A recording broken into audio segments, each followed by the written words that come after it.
Zantier Podcast, à la découverte de ceux qui font bouger le Niger. Zantier Podcast. Zantier Podcast. Bienvenue dans ce nouvel épisode de Zantier Podcast.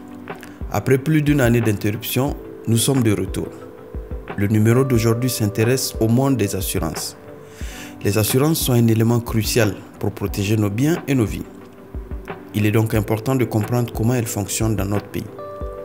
Pour en parler, je reçois une experte en assurance, Madame Ramatoul Salifou. Avec elle, nous aborderons toutes les questions que les gens se posent souvent sur les assurances, mais aussi sur les sinistres. Nous allons également explorer comment les sinistres sont gérés par les compagnies d'assurance, en particulier pour ceux qui peuvent sembler complexes ou difficiles à comprendre pour les usagers. J'espère que cette conversation nous donnera une meilleure compréhension du fonctionnement des assurances et nous aidera à prendre des décisions plus éclairées en matière d'assurance. Alors, asseyez-vous, détendez-vous et laissez-vous guider dans le monde des assurances. Madame Ramatoul, bonjour. Bonjour. Alors, pourriez-vous vous présenter? Donc, je suis la directrice d'un cabinet de courtage en assurance à Niamey. J'ai un master en assurance. Avant d'être courtier, j'ai travaillé dans une compagnie d'assurance. J'ai fait un parcours, j'ai été dans un cabinet de courtage. Puis, je suis devenue agent général avant d'être courtier encore. Donc, je vais vous définir ce que c'est que donc la compagnie d'assurance et l'agent général et le courtier également. Donc, en fait, ce sont dans le métier d'assurance, il y a l'assureur, l'assureur que vous allez trouver donc, au niveau de la compagnie d'assurance. Et ensuite, il y a les intermédiaires. Donc, les intermédiaires, ce sont eux qui vendent en fait les assurances pour les assureurs. Donc, par exemple, vous allez voir une agence avec le logo d'une compagnie spécifique. Ça, c'est un agent général et il n'a le droit de vendre que les contrats liés à cette compagnie d'assurance-là. Et vous allez avoir les courtiers. Donc, le courtier, lui, il est indépendant des compagnies d'assurance et il travaille donc avec toutes les compagnies d'assurance du marché.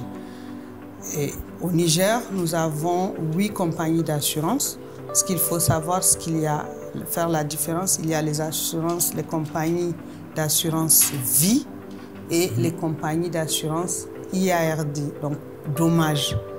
Donc, IARD, ça veut dire quoi? IARD, ça veut dire incendie, accident et risques divers. Donc, c'est tout ce qui va être les assurances courantes que vous connaissez, donc l'assurance automobile, pour les motos, les véhicules. Incendie, dommage, c'est tout ce qui va toucher aux biens qu'on connaît, donc les maisons par exemple, quoi encore, la construction et bien d'autres. Et l'assurance vie, donc c'est tout ce qui touche, donc ce qui repose sur la vie humaine. C'est-à-dire, généralement, l'assurance la plus courante qu'on connaît, c'est l'assurance emprunteur. Donc cette assurance, elle n'est pas gérée par les assureurs qui gèrent les assurances dommages, c'est géré par les assureurs vie. Donc nous avons 2 compagnies vie au Niger et 6 compagnies dédiées aux dommages. Donc les assurances IARD ne peuvent pas donner les assurances vie? Exact.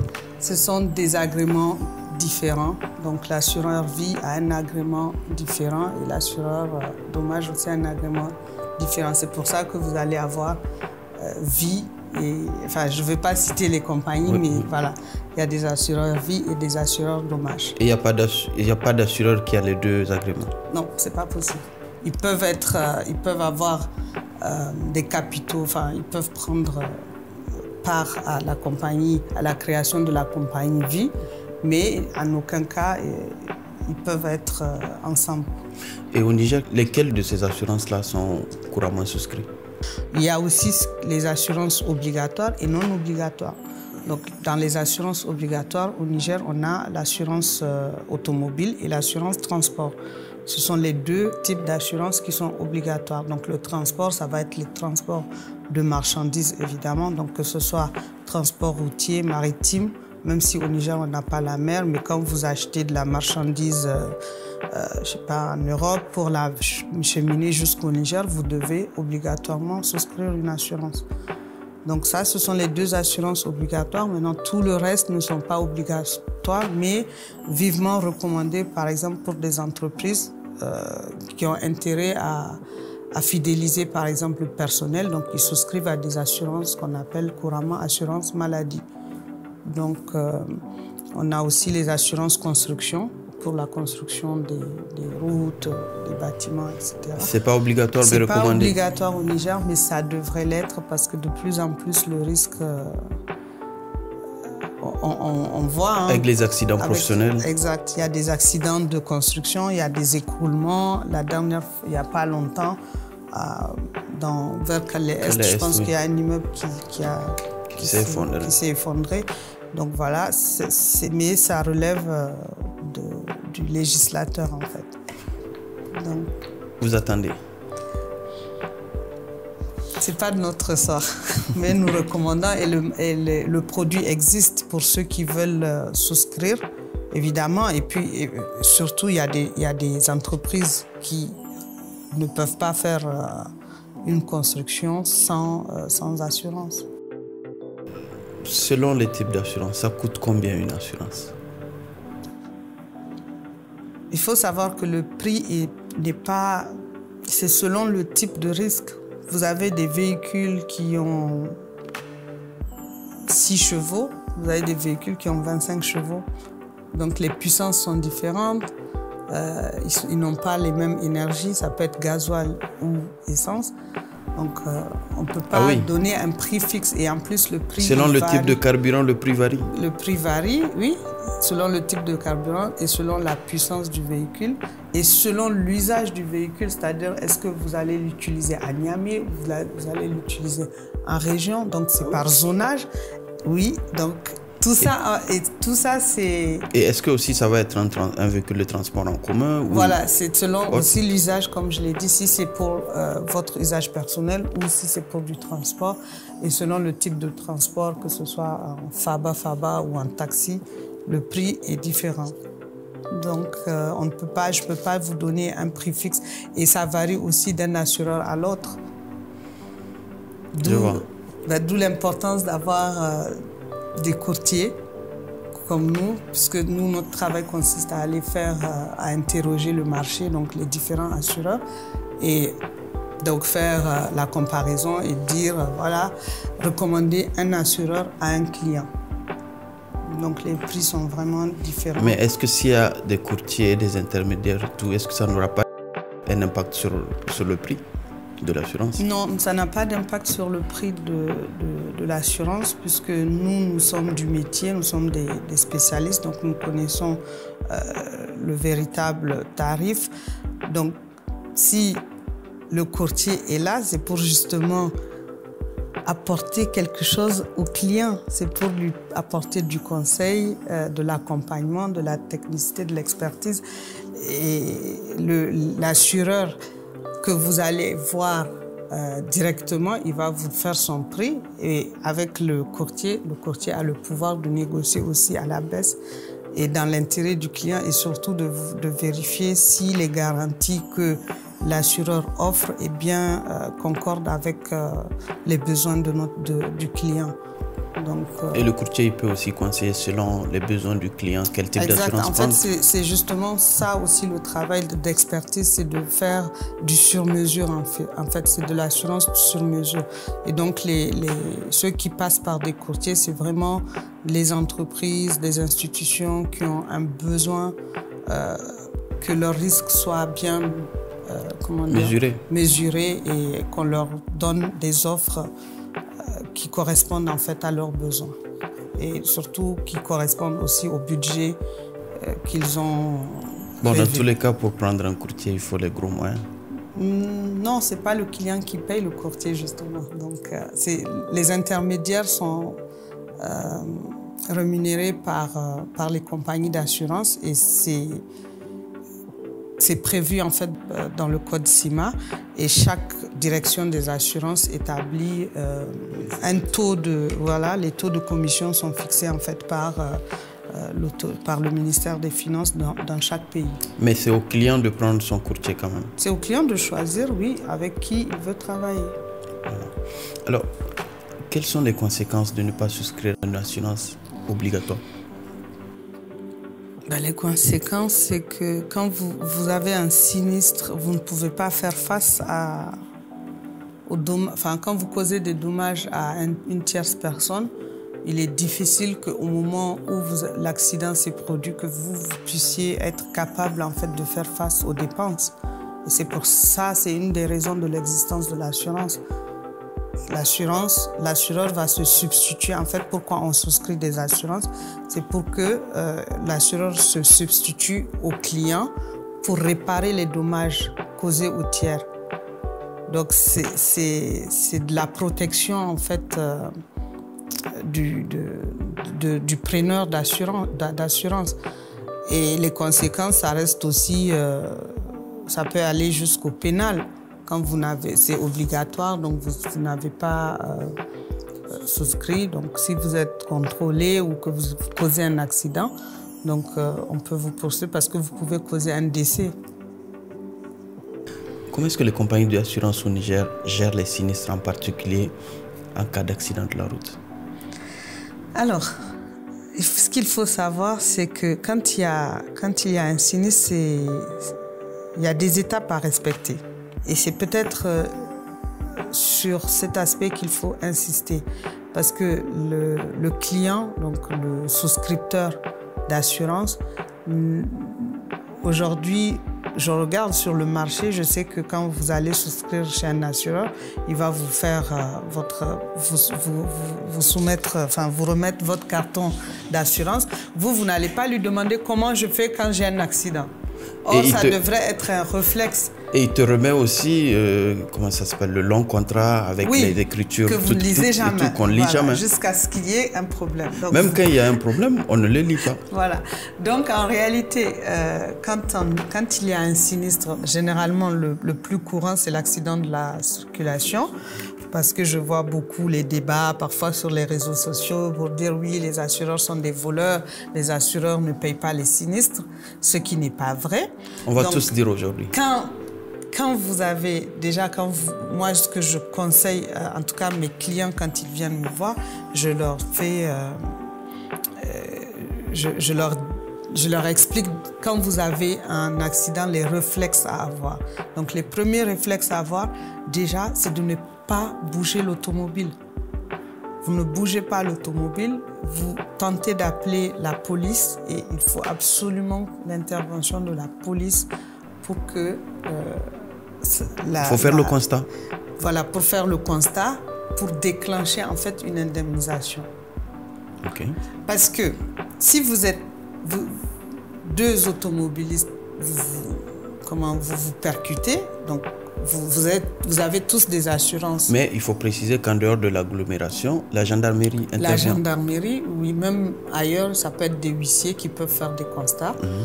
Donc, il faut la présence donc, de l'autorité, donc gendarmerie, police ou un huissier, pour faire le constat. Donc, quand vous avez, en fait, dans le process à Niamey ou au Niger, comment ça se passe? Donc, vous avez la police qui intervient, qui va donc récupérer vos pièces, donc la carte grise du véhicule, l'assurance, et ils vont vous remettre un bout de papier qu'ils appellent l'AVP, accident sur la voie publique. Bon. Okay. Donc, ce document, vous le ramenez chez votre assureur ou chez l'intermédiaire auprès duquel vous avez souscrit votre assurance, qui va donc cacheter ce document que vous allez retourner à la police. Et après ça, vous allez récupérer vos pièces auprès de la police et passer chez l'assureur pour faire votre déclaration. Ou alors, au moment où vous venez pour le cacher, vous profitez pour faire votre déclaration d'assurance. Accompagné, aujourd'hui, tout le monde dispose d'un portable, d'un téléphone portable. Donc, accompagné de preuves, donc. Voilà, vous pouvez tout de suite après un accident prendre des photos que vous allez joindre. Et puis, il faut faire attention de bien faire figurer la plaque d'immatriculation de votre véhicule et transmettre vos photos donc à l'assureur. Après cela, donc il faut retourner encore parce que l'AVP n'est pas le PV de police. C'est un parcours de combattant. C'est un parcours du combattant, mais c'est nécessaire. C'est nécessaire parce que il faut bien des preuves pour pouvoir, parce que l'assurance n'est pas aussi fait pour enrichir l'autre. Donc il faut des preuves et ensuite faire des devis. Et la déclaration, elle émane des deux. Hein. Ce n'est pas une seule partie qui va déclarer et dire « je veux ». Et ce que les gens, généralement, ne comprennent pas, parce que je vois beaucoup de cas d'accidents où, par exemple, quelqu'un qui rentre dans un mur ou quelqu'un qui rentre dans un arbre et qui dit « oui, l'assurance doit réparer mon véhicule ». C'est ce que je voulais préciser, parce que, généralement, les assureurs ne le disent jamais, mais ces genres d'assurance, c'est des assurances pour dommages causés à autrui. Autrui, voilà, et c'est ce qu'on appelle la responsabilité civile.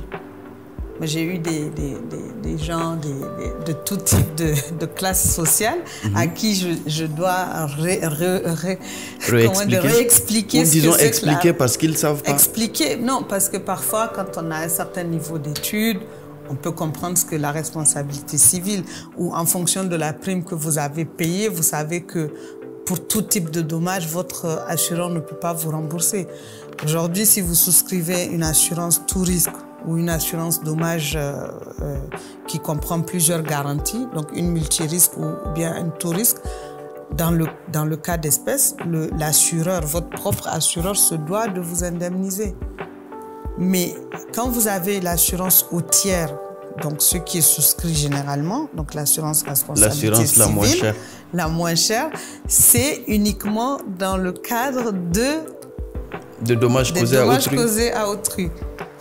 Donc, votre assureur va se substituer à vous pour réparer les dommages que vous avez causés à autrui. Et c'est dans ce genre de situation qu'on parle d'échange d'assurance entre les deux parties. L'échange d'assurance et PV de police pour que l'assureur puisse être en confiance pour dire « Ah, effectivement, il y a eu ça tel jour. » Et la police va déterminer surtout à qui incombe la responsabilité. C'est le PV de police qui détermine qui est responsable et seulement en fonction de ça. Maintenant, quand vous amenez votre devis à l'assureur aussi, il va y avoir une expertise au niveau de l'assureur.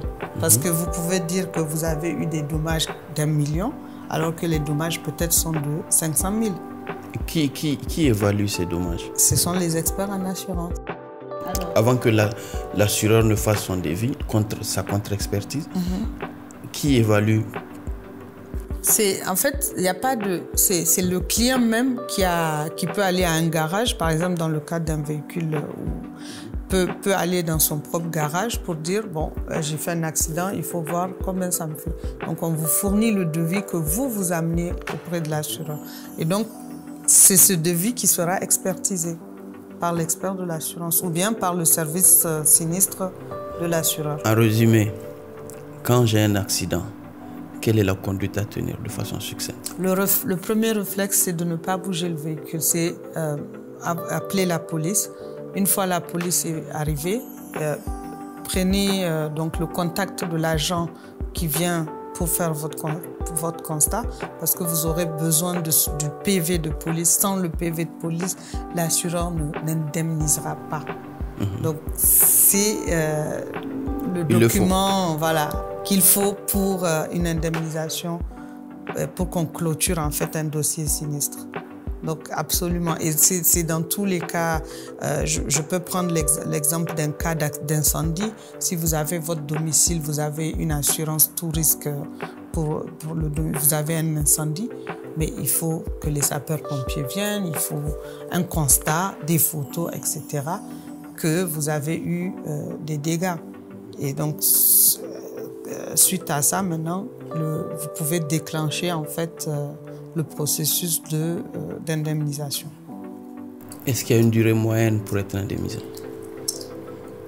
Parce que je vois les gens qui sortent que ça fait des années qu'ils n'ont jamais été indemnisés. Parce qu'ils n'ont jamais eu leur PV, fourni le PV. Parce que quand vous fournissez quand ils n'ont jamais été En fait, ils ne posent pas les bonnes questions.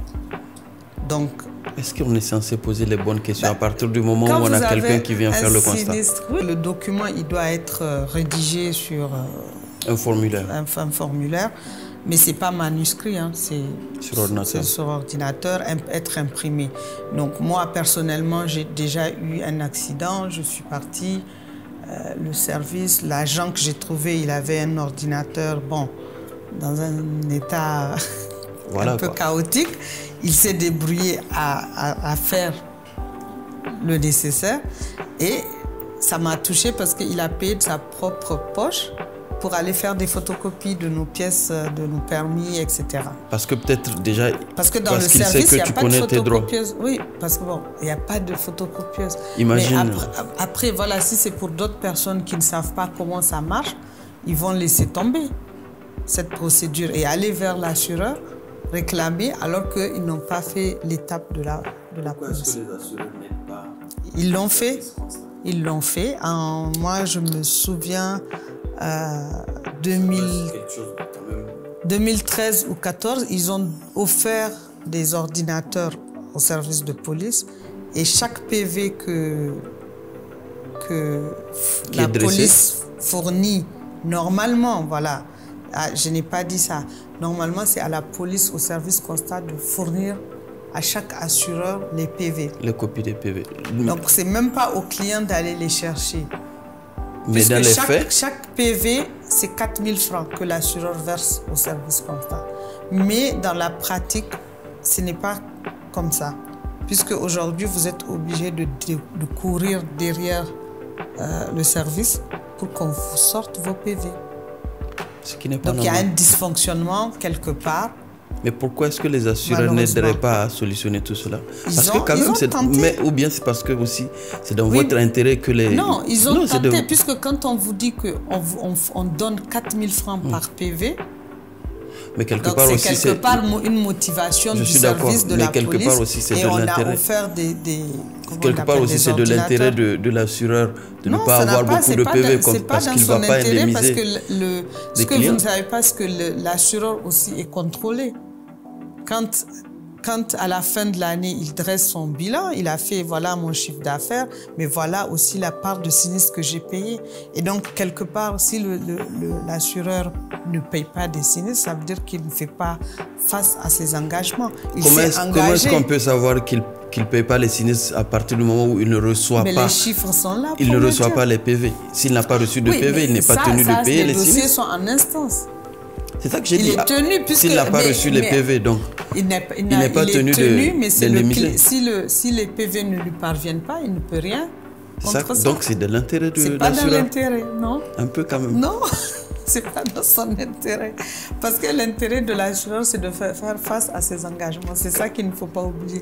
Je pense plutôt que l'intérêt de l'assureur, c'est de payer moins de sinistres quand même. Pas du tout, parce qu'il fait... Se faire du profit. C'est de la mutualisation, hein, l'assurance. Quand vous prenez, je prends un exemple, 100 personnes payent une assurance automobile et vous avez 2 ou 3 ou 4 ou 10 qui font un accident. Donc, dans tous les cas, l'assureur va payer. Il s'en sort, mais il se doit de payer. S'il ne s'en sortait pas, il n'allait pas continuer. Non, mais c'est que c'est une obligation, ne l'oubliez pas aussi. C'est une obligation. Si, quand même. Donc, alors, vous n'avez pas parlé du délai. Quel est le délai moyen? En fait, le délai moyen, on peut dire que c'est 1 semaine à partir du moment que vous avez le PV jusqu'à... ou 30 jours, on va dire, 30 jours. Il y a donc parce qu'il y a une proposition. Non, il n'y a pas de... à partir du moment où vous fournissez le document, ça peut aller en étude dans le service et ça peut vous être retourné parce que le devis n'est pas conforme. Donc, on va dire c'est 30 jours légal. À partir du moment où la police fournit le PV. Où le PV est fourni. Est-ce que vous êtes conscient que beaucoup d'usagers de la route ne prennent l'assurance que pour ne pas avoir de problème en cas de contrôle? Vous êtes conscient de cela, je suppose? Oui. Et ça, c'est dommage. Parce que ça y va de l'intérêt du conducteur ou du détenteur d'un véhicule de s'assurer. Et on ne s'assure pas que pour le contrôle de police. Peut-être parce que aussi pour la majeure partie des cas, quand il y a des incidents, les gens règlent à l'amiable et puis ça passe quoi. Puis les gens ignorent quoi c'est quoi. J'ai rarement vu des gens. Oui, bon, il y a des. Ça, c'est pour les dommages. Mineurs. Quand c'est mineur, les gens disent bon, je suis pressé, on y va et tout. Bon, ça, c'est. Ne penses-tu pas que c'est parce que aussi quelque part le délai pour être indemnisé est tellement long que les gens n'y croient plus, que ça les incite pas, ça les encourage pas à prendre l'assurance? Parce que quelque part aussi c'est long. Toi-même tu l'as reconnu. En fait, comme je l'ai expliqué au début, c'est pas que la procédure est longue, c'est parce que les gens méconnaissent la procédure. Ou que c'est mal mis en œuvre? Non, c'est pas mal mis en œuvre, mais les gens méconnaissent la procédure. Moi, j'ai vu des cas où il y a des gens qui ont eu des accidents, qui quittent les lieux et qui viennent me voir. Oui, ma voiture est endommagée. Là, regarde, quelqu'un m'a percuté. Il faut me... Je dis, mais c'est pas comme ça que ça marche. Mais communiquer, sensibiliser. C'est aux assureurs de communiquer, effectivement. Mais ils ne le font pas. Peut-être qu'ils l'ont fait à un moment, mais ils ne le font plus. Ou les gens ne suivent pas aussi. Parce que comme je l'ai dit au début aussi, les gens ne lisent pas. Les gens ne lisent pas, et ils ne posent pas les questions. Alors, selon toi, comment est-ce que nous pouvons encourager les citoyens à souscrire une assurance pour des raisons autres que le contrôle? Il faut qu'ils sachent que c'est dans leur intérêt propre de s'assurer, que l'assureur est là pour se substituer à eux en cas de besoin. C'est comme dans le principe de l'assurance maladie. Aujourd'hui, ceux qui travaillent, qui sont dans des entreprises qui ont souscrit des assurances maladie, ils sont bien heureux parce qu'ils ont une carte ou un carnet qu'ils vont présenter à la clinique ou bien à la pharmacie. Ils vont se servir à hauteur du pourcentage qu'ils ont. Avec les pharmacies et les centres de santé, souvent, moi, il m'est arrivé des moments où j'arrive dans des pharmacies, je vois des pharmacies qui refusent de prendre des cartes d'assurés parce que ils reprochent aux assureurs de ne pas rembourser dans les délais. Les prestataires qui décident de rompre unilatéralement des conventions, ça, ce n'est pas normal parce que vous avez souscrit, vous avez signé une convention à deux. Donc, à un moment, quand vous décidez que ça ne marche plus, vous avez dans la convention... Peut-être qu'ils l'ont fait. Les articles. Moi, je suis du métier, je peux vous dire que ils suspendent unilatéralement. Mais on est d'accord aussi que... Quand on va fouiller, on va voir que ce n'est pas forcément parce que l'assureur ne paye pas à temps, c'est peut-être parce que eux, ils ont des vendeurs qui n'ont pas informé de comment... quel est le taux de remboursement de tel client et de tel client. Mais pourquoi ils ne le mettent pas sur les cartes? Non, sur les cartes aujourd'hui, c'est possible. Les assureurs qui ont des cartes, ils ont les taux de remboursement. Oui. Mais dans les taux de remboursement, vous savez que ce n'est pas tous les médicaments qui sont pris en charge. Il y a des exclusions. Donc, qu'est-ce qui se passe? Les gens dans les pharmacies ne lisent pas, encore une fois, la liste des exclusions. Mais je pense que c'est que les cliniques et les pharmacies devraient faire, c'est que s'il y a eu des pourparlers autres et que ça n'a pas été suivi des faits, ils peuvent faire une note et l'afficher pour expliquer la procédure. Alors, comment ça se passe? Parce que ça peut arriver aussi que ce soit l'assureur. Ce que vous ne voyez pas, c'est que ce soit l'assureur qui mette fin à sa convention. Parce que, pourquoi? Parce qu'il y a des cas de fraude aussi chez les prestataires. On ne va pas rentrer dans les détails. Il y a des cas de fraude. Et donc, l'assureur ne peut pas aussi enrichir des tierces personnes. Bien évidemment. Dans ce cadre-là. Donc, l'assureur aussi peut mettre fin, mais en prévenant, en montrant avec des preuves, à prouver au prestataire qu'il a fait ça. Je suis d'accord. Bon. Mais parfois, quand vous allez partir en tant que client, ce prestataire ne sera jamais honnête pour vous dire c'est l'assureur qui a rompu parce que j'ai fraudé. Voilà. Il te dira donc, tout simplement la faute est partagée dans ce... Je suis d'accord. Monde dans ce monde des affaires. Des affaires. Voilà. Chacun est là pour son intérêt, mais l'intérêt premier, celui qui prime, c'est l'intérêt du client. Parce que c'est lui qui paye sa prime et qui a besoin d'être couvert. Oui. Alors, il y a une question que beaucoup de gens se posent. Pourquoi est-ce que les véhicules de l'administration publique ne sont pas assurés? Parce que l'État est son propre assureur. Donc, vous avez un service qu'on appelle service du contentieux de l'État qui règle normalement comme vous avez un accident, par exemple, avec un véhicule de l'administration, est-ce qu'il y a un constat qui est fait déjà? Il y aura un constat et donc vous allez vous approcher, si c'est le véhicule de l'administration qui est responsable, vous allez vous approcher du service du contentieux qui est logé, je pense, à la présidence, si je ne me trompe pas. Mais j'ai jamais eu affaire à ça. Pour finir, selon vous, comment est-ce que les compagnies d'assurance peuvent mieux informer les citoyens sur les avantages de souscrire une assurance et aussi l'importance de tout ce qui est prévention des sinistres? Il n'y a pas mieux que la communication. C'est de faire des campagnes de sensibilisation. Moi, je trouve que le domaine de la sécurité routière est abandonné puisque c'est vide, en fait. Il n'y a pas de campagne de sensibilisation. On n'a en fait aucun repère. On n'a pas une institution en fait auprès de laquelle on peut se référer en fait pour se renseigner. Et je sais qu'avant il y avait quand même beaucoup de campagnes de sensibilisation sur les ports de casque. Je pense que c'est des volets qui peuvent prendre peut-être une direction ou un service du ministère des Transports. Ils doivent avoir, je pense, un démembrement sur la sécurité routière. Oui, mais qui n'est pas très visible, apparemment, puisqu'on ne le connaît pas. Les assureurs aussi doivent s'y mettre pour communiquer déjà sur les types d'assurances qui existent et surtout communiquer sur la démarche en cas d'accident et aussi vulgariser, vous savez, les numéros de téléphone, du service constat, etc. Parce que c'est même la police doit communiquer sur ça. Vous savez, quand on a un accident dans la ville, c'est là qu'on se demande mais qui, comment, quoi faire. Si on dit appeler la police, bon, heureusement qu'on peut trouver souvent des policiers qui sont sur les carrefours. Eux, ils viennent en aide. Ils vont appeler leurs camarades, enfin leurs collègues, etc. Mais voilà, on n'a pas même une plaque ou quelque chose comme le numéro du pompier. Tout le monde sait que c'est 18. Je pense qu'on doit avoir aussi un numéro de téléphone de la police. 17. Oui, non, le 17, ce n'est pas le constat. Oui, je vois. Mais au moins, quand tu appelles le 17, mais même le 17, ce n'est pas tout le monde qui connaît.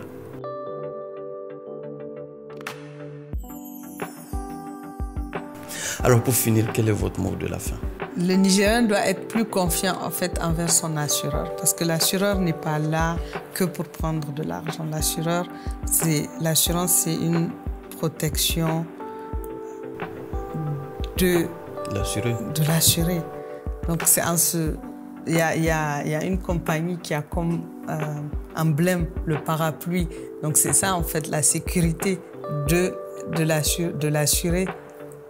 C'est comme l'assurance est comme un parapluie pour vous. Donc, c'est pour vous protéger. Et donc, et puis, il ne faut pas avoir... il faut avoir le temps de poser les questions. Quand on paye un service, on se doit de savoir ce que fournit, quels sont les services qui sont fournis. Donc, si vous ne posez pas, vous venez juste parce que, enfin, je ne sais pas, parce que c'est obligatoire. Donc, vous n'avez pas à attendre peut-être quand vous allez avoir un accident à vous faire rembourser. Parce que pour vous, ça ne sert à rien. Ça sert juste pour la police. Donc, en fait, il faut qu'on change les mentalités.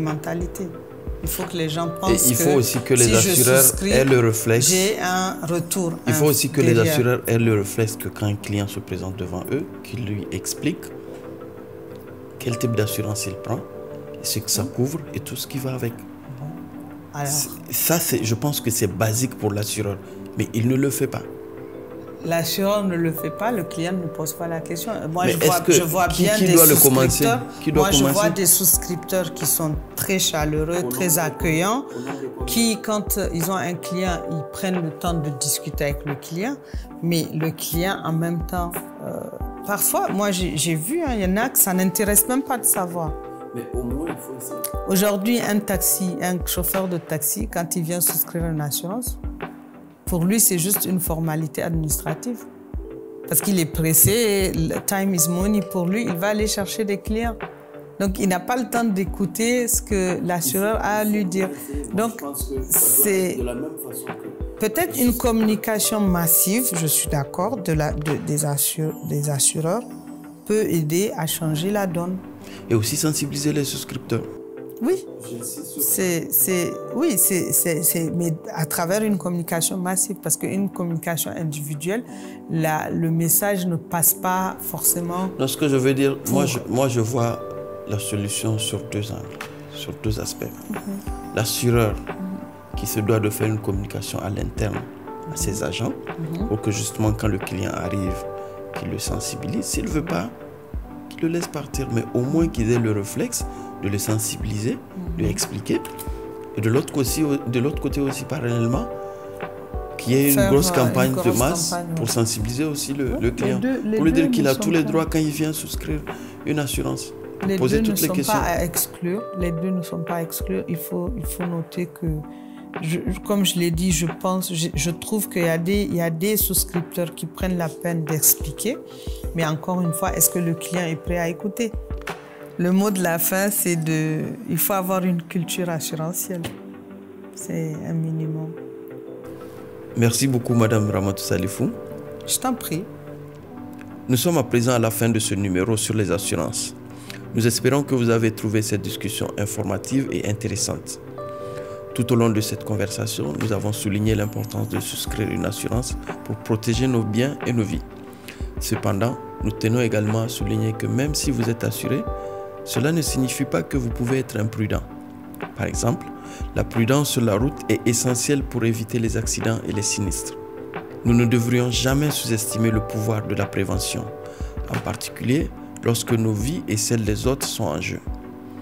Merci de nous avoir écoutés. À très bientôt sur Zantier Podcast. Zantier.